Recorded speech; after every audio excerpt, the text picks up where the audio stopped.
Environments play a major role in setting the mood and tone of a story.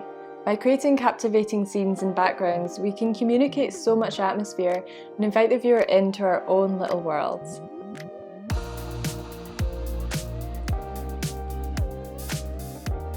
Hi, I'm Sarah Holliday and I'm an illustrator from Scotland. Let's start by looking at how to create a sense of depth and perspective in our scenes, which will allow us to shape more believable and immersive compositions. So we can convey depth using a combination of several methods, such as scale, layering, tonal value, and perspective. So let's look at how we can use these techniques to create depth in our scenes. I'll be using my iPad Pro with Procreate in my demonstrations, but feel free to follow along with your preferred drawing tools. Let's start off with scale. So I'm first of all going to draw a tree and just duplicate this a couple of times, and then I'll also draw a line for our ground plane. So you can see that these are all the same size, and it appears as though they're all in a row on the same level with not much space between them. So let's first of all make one of these trees larger and one a bit smaller. So even though these are now different sizes, we still don't have that clear a sense of depth. So another thing we can do is layer these trees. I'll bring them a bit closer together so that one overlaps the other, and I'll do the same with this smaller tree, bringing it behind the others. And then we can rub out these areas where the tree behind is being overlapped by the one in front.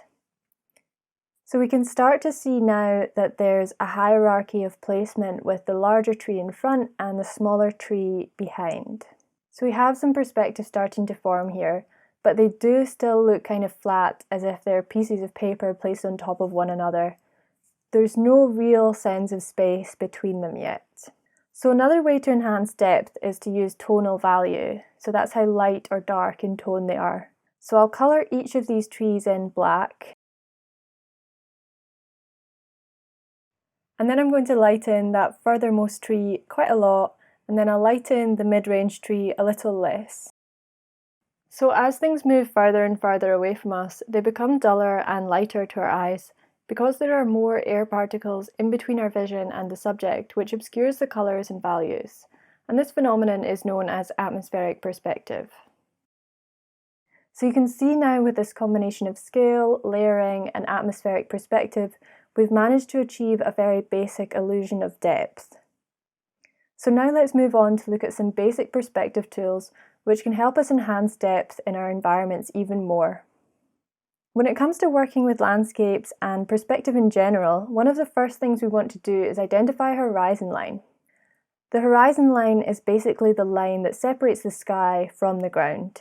So generally anything below the line is part of the ground, and above the line is the sky. So once you've drawn your horizon line, we can identify the vanishing point, and this can be placed on any part of that line. So I'll just place it roughly in the middle here. And our vanishing point is the point in our image which everything recedes towards. So you can make little guidelines from your vanishing point coming outwards, which will help you visualize your scale here. So these can just be randomized lines that come out from your vanishing point at any place. You can make them close together or far apart, it doesn't really matter. So if you're using Procreate, there's a really useful tool I'm going to show you now, so you don't have to hand draw all your guidelines. So I'll just get rid of those guidelines for now. Then we can go to Actions, Canvas, Drawing Guide, and turn on this little switch here. And you can see this grid has appeared on the canvas. So we need to tap Edit Drawing Guide. And then you'll see this row of different types of drawing guides come up. So let's select Perspective. Now you can see at the top here it says Tap to create a vanishing point. So I'm going to tap on our vanishing point there. And you can see this has come up with loads of little lines that all meet in the middle at that vanishing point. So I'll just align that with our original placement. You can also change the colour of those guidelines if you want, and you can adjust the thickness and opacity as well. So once you're happy, just click Done. And if you want to turn that on and off at any time, if it's distracting you from your drawing, you can just flick that switch there.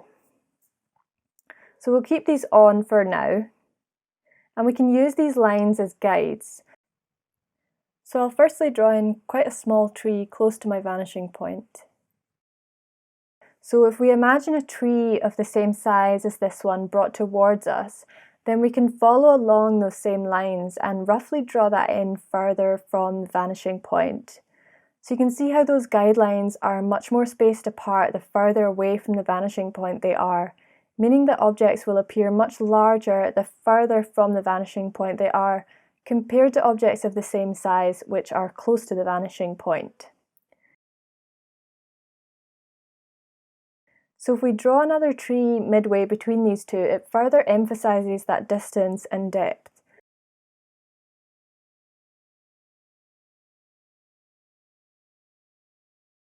And you can also use that atmospheric perspective principle to enhance the depth here.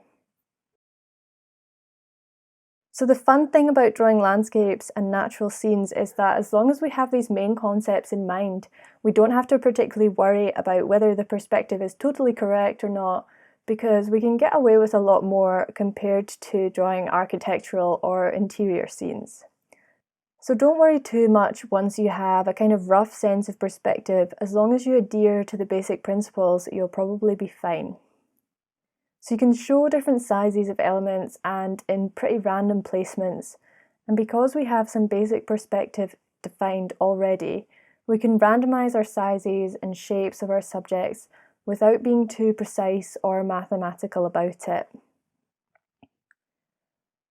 And the same thing happens with elements in the sky. So say we have a cloud that is kind of far away from the vanishing point, it's going to be really large compared to clouds that are nearer the vanishing point.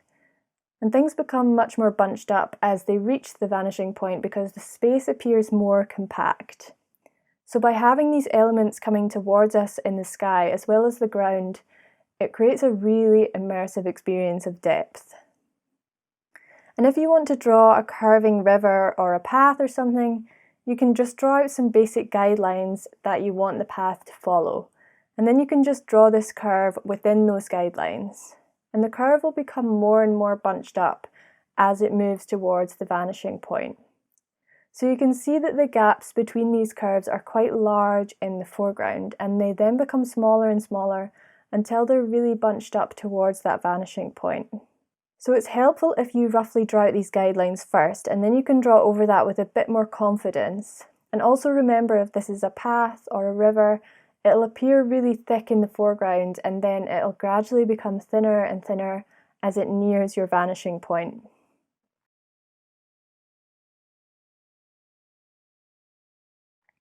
So the same thing happens with hills and mountains as they become smaller and more bunched up in the distance. So you get the general idea. So let's just turn these layers off for now, and I'll turn those guides off so that we can see our original horizon line. And I'll just show you some different ways that you can lay out your horizon line on your image now. So we can just draw a simple box around that line to represent the size of our image.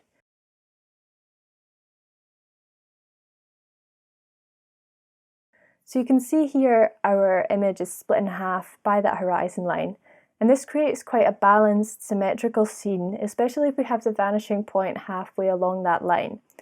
But it can also be quite boring and it's not a very interesting composition.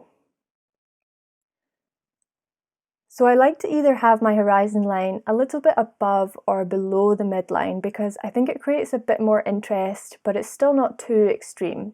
But if you want to create a really extreme perspective, then you can place the horizon line really high up your image, and that'll show loads of your ground area and not very much of the sky. And this gives the impression that the viewer is really high up somewhere and is looking down, and it gives them a sense of control over the scene because they've got a good vantage point. They can probably see a lot of the area and what's going on. So conversely, you can place the horizon line really low in your image and that'll show loads of the sky. So you might want to show a lot of the cloud action that's going on, or some birds flying, or a really tall mountain looming above. And this gives the impression that the viewer is looking upwards, and it makes them feel small and grounded. You can use this to create a sense of awe or drama, or maybe that there's an obstacle to be overcome. So something else you can do to create an extreme point of view is to angle the horizon line, and this will make everything in your landscape tilt. So everything in your image is going to tilt along with that, and this really plays with our brain and makes us feel a bit anxious and uneasy. So you can use this for the part of the story where maybe something's going wrong or there's some sense of drama, and this will add to a feeling of tension or excitement. But use this sparingly because you'll want it to be really impactful when you do use it, so just be aware of that. So you can see that when we have a straight horizon line, we think, oh, what a nice landscape. But then when we twist it, it changes the feeling completely, and we're thinking, what is going on? So you can also play with the placement of your vanishing point. It doesn't have to be right in the center of your image, just as long as it's somewhere on that horizon line. And it doesn't have to even be in your image, it could be totally off the composition altogether.